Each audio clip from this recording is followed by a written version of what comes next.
I can't wait to see Stephen King make a book out of this.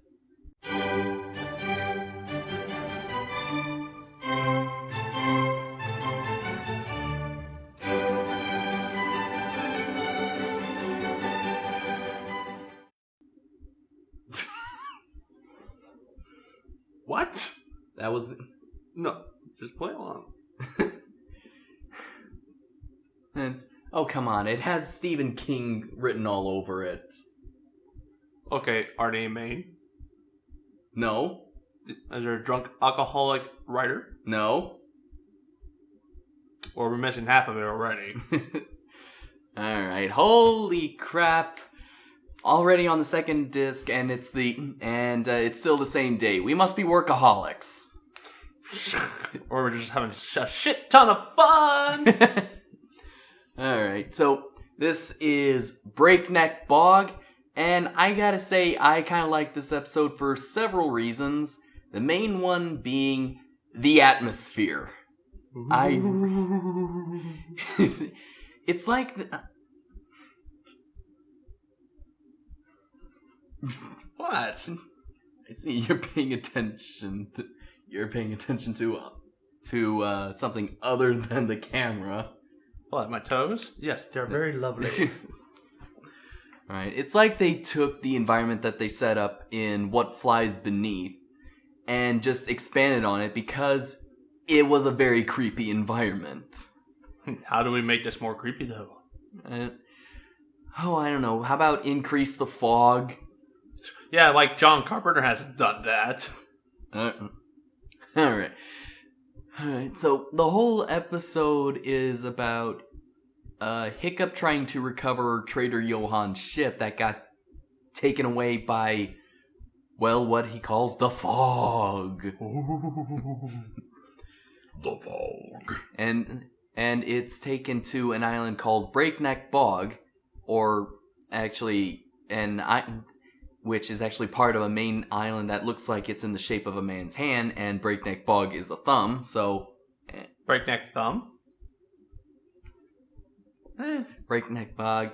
Anyway, and the whole point was because Stoic was just so adamant on getting to Trader Johan because he found something important. It turns out to have belonged to Hiccup's mother. And now, at the time the episode aired, we knew nothing. How to Train Your Dragon 2 had not come out yet, so we knew nothing about Hiccup's mother other than the fact that, well, she gave birth to him. Yeah, we knew nothing about Valka. We didn't even know her name. Exactly. At the time.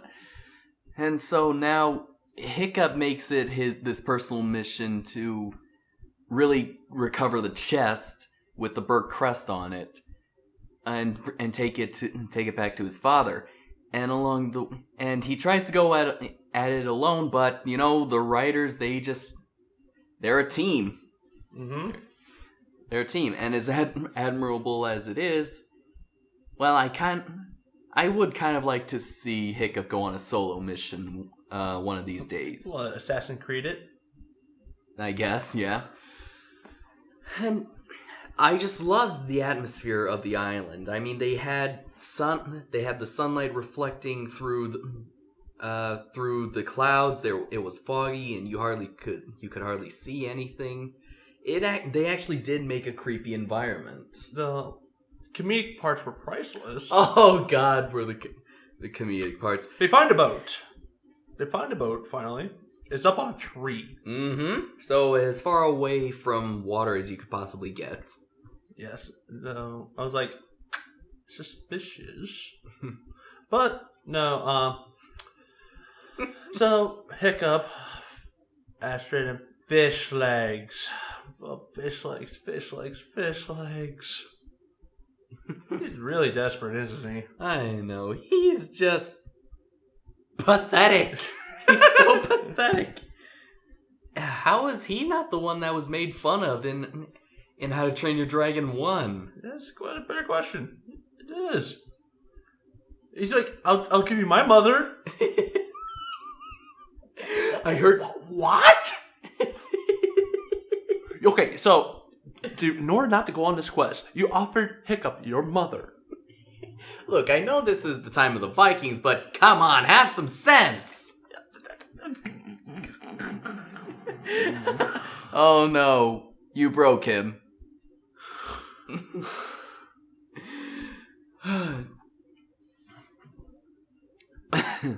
So, but no, the funny part comes in the fact that, oh, we had a surprise. Oh yeah, there's haunting sounds and moving bones, and everything. It only turned out to be Snotlout and Tough Nut and Rough Nut, and which is.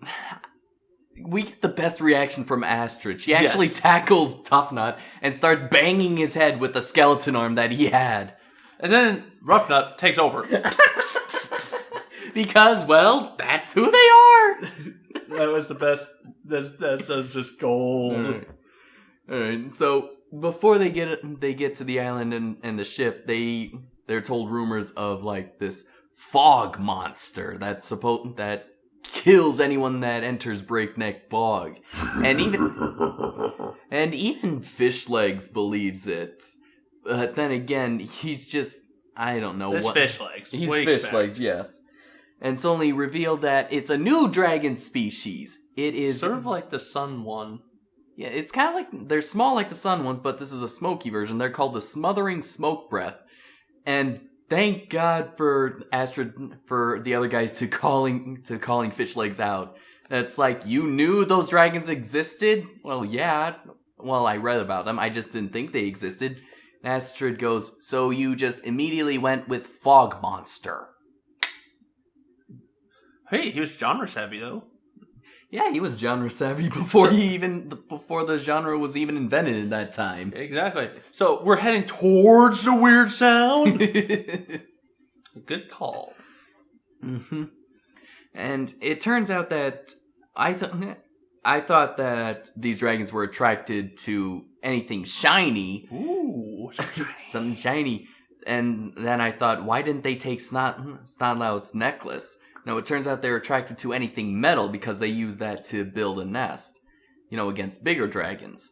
And I'm pretty sure that kind of works in nature, that some species of birds will build nests out of, dangerous objects.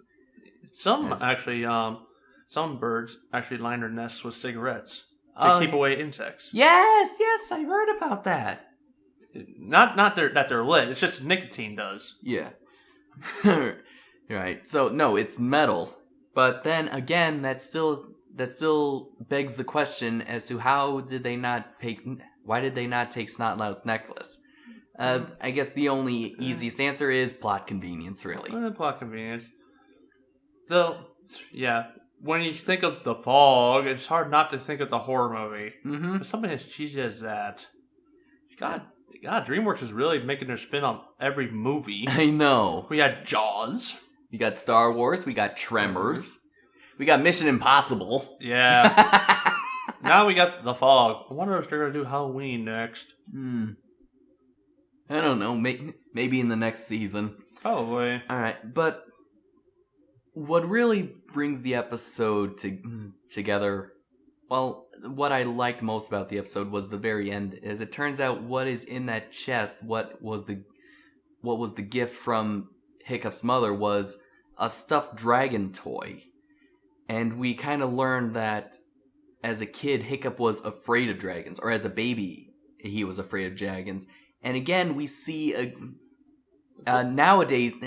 today we see again that kind of brilliant collaboration between the series and the movies, as the movies gave us a sort of explanation as to why he was afraid of dragons as a baby. And I got to, it was good. It was good. It gets you right in the feels. The payoff was unbelievable. It kind of shows that how much Hiccup has grown a lot since the movie began. Like, he started out as afraid of dragons, and now his best friend is a dragon. His journey to becoming a chieftain from this all the way towards the movie 2. I know. He's just growing. So, which is kind of weird because in the last episode that you were kind of saying how you'd like to see more character development for the other writers, and Yeah. because most of them we've just been getting either hiccups developments or just fillers. Mm-hmm. And yeah, I'm still going to stand by that, but it's also nice to get Hiccups more development. Mm-hmm. But it's not really development, it's more backstory. I guess. I'm not tired of Hiccups development. I just want to know more about the back. What's Okay. behind the scenes. That never gets old. Unless you screw it up. Mm-hmm. So, really? Not... But that leaves the best quote. You will not haunt my nightmares. Because I'll never sleep again. Yes! Oh, God. Fish Legs, you are annoying, adorable, but you just give us some of the best quotes. Yes. Oh my God. The comedy was spot on. The atmosphere was great, and the payoff really was just great. I like this episode. I'd probably put it, if I made a top 10 favorite episodes list, this would probably definitely be in the number 10 slot. Because we didn't get much character development. We did get some backstory. But that's kind of what I liked about the episode. That and just the atmosphere that they created. Mm-hmm. All right. Oh, you have anything else to add? Not much. We're on a similar wavelength. Mm-hmm. All right, then. I guess that is a wrap. We'll see you next time.